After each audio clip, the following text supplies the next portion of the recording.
Hello అండి. Hi. Welcome to our channel. So, ఇవాళ మన టాపిక్ ఏంటంటే, ఎప్పుడైనా ఆలోచించారా? మనం ఊస్తాం కదా! సో, ఆ స్ఫుటం అయితే ఆ స్ఫుటంలో కొంతమందికైతే బ్లడ్ పడతా ఉంటుందనమాట. యాక్చువల్‌గా దాన్ని మన మెడికల్ టర్మ్‌లో అయితే హిమోప్టైసిస్ అనైతే అంటామనమాట. సో, అలా ఎందుకు పడతదనైతే ఎప్పుడైనా ఆలోచించారా? సో, అలా ఎందుకు పడతది? ఏ రీజన్స్ వల్ల పడతదైతే చూసేద్దాము. సో, ఈ హిమోప్టైసిస్ అనేది ఆహ్, ఈ స్ఫుటంలో బ్లడ్ పడడాన్ని హిమోప్టైసిస్ అనేది అంటారనమాట. సో, అది ఎందుకు పడతది? ఎలా పడతది? అనేదైతే చూసేద్దాం. అండ్ ఫస్ట్ ఈ స్ఫుటము మనం ఎలా ఊస్తాం? ఎలా కలెక్ట్ అవుతది? అనేదైతే చూసేద్దాం. సో, స్ఫుటం అంటే యాక్చువల్‌గా లంగ్ ఉంటది కదా! సో, మనకు ఊపిరితిత్తుల్లో చిన్న బ్రాంచెస్ లాగా ఉంటాయన్నమాట. లైక్ ద్రాక్ష గుత్తుల్లాగా ఉంటాయి. సో, మనం ఎప్పుడైతే గాలి పీల్చుకున్నప్పుడు ఆ ద్రాక్ష గుత్తులనేటివి ఇట్లా ఎక్స్‌పాండ్ అయ్యి మనం వదిలినప్పుడు ఇట్లా క్లోజ్ అవుతాయన్నమాట. సో, యాక్చువల్‌గా అది ప్రాసెస్. సో, మనకెప్పుడైనా ఇన్ఫెక్షన్ అయ్యి లైక్ కోల్డ్ గానీ, కఫ్ గానీ వచ్చినప్పుడు సో, ఈ కోల్డ్, కఫ్ మనం మంచయితే పీలుస్తాం కదా! సో, ఆ మంచు పీల్చడం వల్ల ఏమవుతుందంటే, ఆ మంచనేది వెళ్ళి ఈ ఊపిరితిత్తుల్లో ఈ ద్రాక్షాలున్నట్టుంటాయి కదా! సో, యాక్చువల్‌గా వాటిని బ్రాంకియోలై అంటారు. సో, నేను మళ్ళీ మీకు చూపిస్తాను ఆ పిక్ కూడా. సో, ఆహ్ ఆ చెమ్మంతా ఎళ్ళి ఏమవుతుందంటే, ఈ ఈ బ్రాంకియోల్స్ ఈ ఊపిరితిత్తులెళ్ళి ఉండిపోతదనమాట. సో, ఊపిరితిత్తుల్లో మనకు ఈ సన్‌లైట్ అయితే డైరెక్ట్‌గా మన లంగ్స్ పైనయితే పడదు గదా! సో, అందువల్ల ఏమవుతుందంటే డే బై డే తేమ అనేది ఈ బ్రాంకియోల్స్‌కి, ఈ బ్రాంకైకి చేరిపోయి ఏంటంటే అది ఇన్ఫెక్షన్‌గా చేంజ్ అవుతుందనమాట. సో, అది బ్యాక్టీరియల్ ఇన్ఫెక్షన్ అవ్వచ్చు, వైరల్ అవ్వచ్చు, ఫంగల్ అవ్వచ్చు.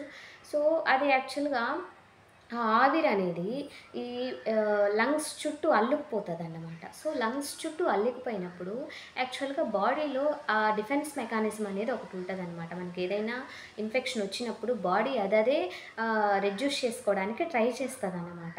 సో, ఎప్పుడైతే ఇన్ఫెక్షన్ ఎక్కువ అయిపోతదో అది యాక్చువల్‌గా మన ఇమ్యూనిటీ పవర్ మీద డిపెండ్ అయి ఉంటది. సో, మనకేదైనా రోగం వచ్చినప్పుడు రోగనిరోధక శక్తి అనేది యాక్టివేట్ అవుతుందనమాట. సో, అది యాక్టివేట్ అయినప్పుడు మన ఇన్ఫెక్షన్ మీదయితే ఫైట్ చేస్తుందనమాట. సో, అలా ఆ తేమంతా ఊపిరితిత్తుల్లో ఉండిపోవడం వలన పొగ మాదిరిగా అయిపోతది ఊపిరితిత్తుల్లో. కొంతమంది స్కాన్స్ తీసుకున్నప్పుడు చూపిస్తారు. ఒక లంగ్ బాగా కనిపిస్తది ఊపిరితిత్తులు. ఇంకో ఊపిరితిత్తుల కింద ఏమవుతుందనేసంటే లైక్ చెమ్మగా లేదంటే పొగగా ఉంటదన్నమాట. ఓకేనా? దాన్నే ఇన్ఫెక్షన్ అనేసి అంటాము. సో, అది బ్యాక్టీరియల్ వల్ల అవ్వచ్చు, వైరల్ వల్ల అవ్వచ్చు, ఫంగల్ ఇన్ఫెక్షన్ కూడా అవ్వచ్చు. సో, అలా అయినప్పుడు అదేమవుతుందంటే ఒక మ్యూకస్ అనేది సెక్రెట్ చేస్తదనమాట. సో, వాటరీ మ్యూకస్‌ని మనం స్ఫుటం అంటాము. కొన్నిసార్లు అదేమవుతుందంటే ఆహ్, మనం బయట కూసేస్తాం. కొన్నిసార్లు మింగేస్తారనమాట. అయినా మింగినా కూడా అది మళ్ళీ లోపలికెళ్ళి అది యాక్చువల్‌గా బయటొచ్చేయాలి. సో, అందుకే ఏదైనా కోల్డ్ వచ్చినప్పుడు, కఫ్ వచ్చినప్పుడు ఈ స్ఫుటం అనేది మింగకండి, ఊసేయండి అనేదైతే చెప్తారనమాట. సో, ఇది యాక్చువల్‌గా స్ఫుటం ప్రొడక్షన్ గాని, స్ఫుటం గురించి ఇదనమాట. సో, ఈ స్ఫుటంలో ఈ గల్లలో బ్లడ్ ఎందుకు పడతది అనేదైతే చూసేద్దామనమాట. సో, మెయిన్‌గా ఎట్లుంటదంటే ఇన్ఫెక్షన్ వల్ల ఒస్తదనమాట.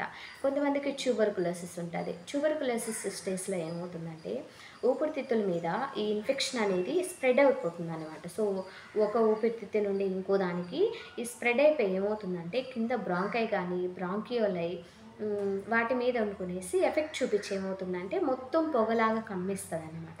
సో, పొగలాగా కమ్మేసినప్పుడు అండ్ వాళ్ళు బ్రీత్ తీసుకోవడం అంటే ఇబ్బందయిపోతుందన్నమాట. వాళ్ళు గట్టిగా పీల్చి వదలలేకపోతారనమాట. సో, ఆ టీబీ కండిషన్‌లో అలా అవుతుందన్నమాట. సో, అలా అయిపోయి కింద బ్రాంకియోలై అనేది చెప్పాను కదా! లైక్ గ్రేప్స్ లాగా ఉంటది అనేసి. సో, వాటి కింద వాటరీ ఊజ్ అయ్యి ఏంటంటే అవే చనిపోతదనమాట. సో, వాటి నుండి బ్లడ్ ఒచ్చి secrete అవుతదనమాట.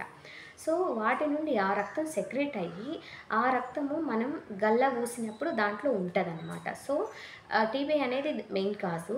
And one more thing pneumonia ఉన్న వాళ్ళకి కూడా నెమ్ము అంటాం కదా! సో, ఆ నెమ్మున్న వాళ్ళకి గూడా కొంతమందికి ఏమవుతుందంటే, ఆ లంగ్ పైన ఎఫెక్ట్ చూపిచ్చి కొన్నిసార్లు బ్లీడ్ అనేది అవుతదనమాట. సో, ఆల్వియోలై నుండి.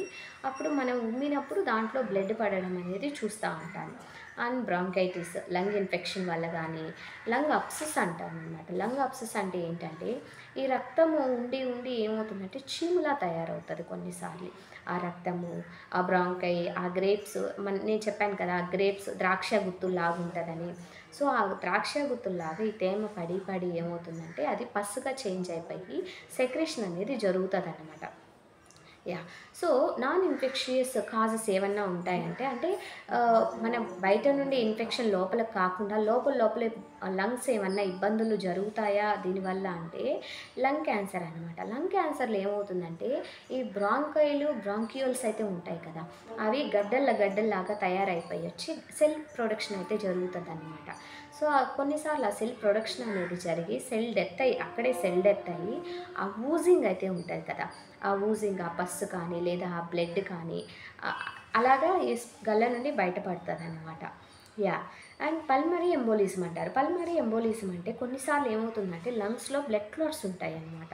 సో, ఆ బ్లడ్ క్లాట్స్ వల్ల గూడా ఆ బ్లడ్ క్లాట్స్ ఎక్కువైనా లేదా దానంతట అది స్క్వీజ్ అయిపోయి డెత్ అయిపోతదన్నమాట కొన్నిసార్లు. సో, వాటి గల్ల గూడా గల్లతో బయటపడే ఛాన్సెస్ అయితే ఉన్నాయన్నమాట. యాహ్! అండ్ సిఓపీడీ కండిషన్ అనేది క్రానిక్ అబ్స్ట్రక్టివ్ పల్మనరీ డిసీజ్ అంటారండి. సిఓపీడీ అనేసంటే దీంట్లో ఏముంటాయంటే లంగ్ ఇష్యూస్ మొత్తం కలిపి ఇదొక లంగ్ ఈ ఊపిరితిత్తులు ఒక 2, 3 డిసీజెస్‌ని కలిపి ఈ సిఓపీడీ అనైతే చెప్తారనమాట. అంటే ఎలా అంటే లంగ్ ఫెయిల్ అయిపోవడము, లేదా లంగ్‌లో ఈ అబ్సెస్, ఈ చీమ అనేది పట్టడము అండ్ లంగ్ ఇష్యూస్, ఈ బ్రాంకై కానీ, బ్రాంకియోల్స్ కానీ వాటి నుండి బ్లీడ్ అంతా పడిపోయి అండ్ చీమలాగా తయారయ్యి అండ్ బ్రీత్ తీసుకోవడానికి ఎయిర్‌వే అయితే ఉంటది కదా! సో, ఆ ఎయిర్‌వే ఇలా ఉంటే ఇంకా ష్రింక్ చేసేస్తదనమాట. సో, ఆ కండిషన్‌ని మనం సిఓపీడీ అంటాం. సో, ఆ కండిషన్‌లో ఎస్పెషల్లీ ఇంకా లోపల నుండి ఫ్లూయిడ్స్ బయట రావాలంటే అదొక్క వేనే లైక్ స్పుటం మూసినప్పుడు సో, దాంట్లో బ్లీడ్ అయితే కనిపిస్తుందన్నమాట. సో, ఇది ఎందువల్ల అవుతుంది? ఇది ఖచ్చితంగా హాస్పిటల్‌లో చూపించుకోవాలంటే ఖచ్చితంగా చూపించుకోవాలండి. ఎందుకంటే కొన్నిసార్లు ఈ మనం లంగ్‌కి ఏదైనా ఎఫెక్ట్ అయినప్పుడు లైక్ మనకేదైనా యాక్సిడెంట్ అయినప్పుడు కూడా ఈ లంగ్ అనేది ఏమవుతుందంటే అబ్సెస్ అవ్వడం కానీ, బ్లీడ్ అవ్వడం కానీ అది కూడా జరుగుతదనమాట. యాహ్! అండ్ ఈ ఈ విధంగా ఉంటే సింప్టమ్స్ ఖచ్చితంగా హాస్పిటల్‌కెళ్ళాలి. డాక్టర్ దగ్గర చూపించుకోవాలండి. సో, డాక్టర్స్ మెయిన్‌గా ఏం చెప్తారంటే లైక్ ఫస్ట్ స్పుటమ్ టెస్ట్ చేస్తారు. సో, స్పుటమ్ టెస్ట్‌లో అది మనకు ఏం బ్లీడు అనేది తెలిసిపోతది. అండ్ ఎక్స్‌రే తీస్తారు. సో, ఎక్స్‌రేలో మనకు లోపల ఏమన్నా క్లాట్స్ ఉన్నాయా? లేదా వాటికి మనం ఏమన్నా మెడిసిన్ వాడాలా? అనేదైతే చూసేస్తారు. And guys ఇంకేముంటాయి? స్ఫుటంలో ఇంకా ఎక్కువ బ్లీడ్ పడుతున్నా, లేదంటే గాలి పీల్చుకోవడానికి ఇబ్బంది పడుతున్నా, లేదా చెస్ట్ పెయిన్ ఉన్నా, కొన్నిసార్లు గుండె పట్టేసినట్టు ఉంటదనమాట. కొన్నిసార్లు శ్వాస తీసుకోలేము, ఫీవర్ ఉంటది, హెడేక్ ఎక్కువగా ఉంటది, కన్‌ఫ్యూషన్ అయితే ఉంటదనమాట. సో, గైస్ ఈ రీజన్స్ వల్ల అయితే ఈ గల్లులో అయితే బ్లడ్ పడడం అనేదైతే జరుగుతదనమాట. సో, గైస్ వీడియో నచ్చితే లైక్ చేయండి, షేర్ చేయండి, సబ్స్క్రైబ్ చేయండి. అండ్ ప్లీజ్ మీకేమన్నా డౌట్స్ ఉంటే you can ask me in the comments. Thank you.